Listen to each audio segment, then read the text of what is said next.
There are places where history was written, yet hardly anyone knows them. One of these places is in the heart of Europe, in Reims.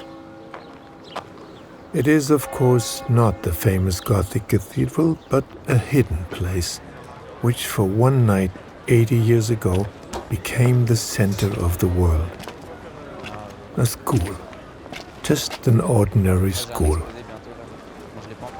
It is right here on Rue Franklin Roosevelt that in the late afternoon of May 6, 1945, an American army vehicle pulls up from which two German officers get out, who are immediately escorted into the school building.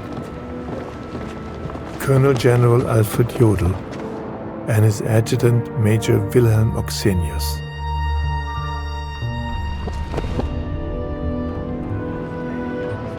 Nobody knows, certainly not the students of this school itself, that in May 1945 the Allied High Command resides here, and that from the map room of this school, General Eisenhower is in charge of the fortunes of the Western Allies.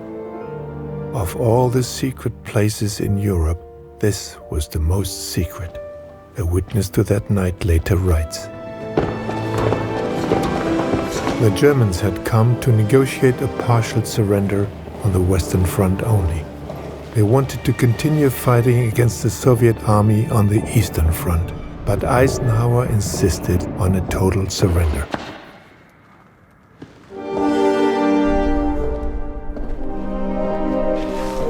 Finally, late in the night, at dawn on May 7th, 1945, at 2:41 a.m. exactly, the unconditional surrender of Hitler Germany is signed.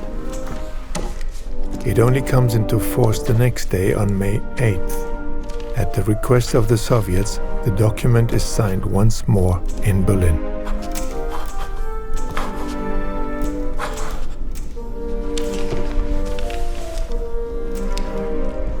With this, the darkest period in the history of Europe comes to an end. 12 years of terror, 6 years of war, the Holocaust, the worst crimes the world has ever known, end here, in a school in Reims. As the headquarters are closed, the commander-in-chief returns the keys to the mayor of Reims and says, "These are the keys to the freedom of the world."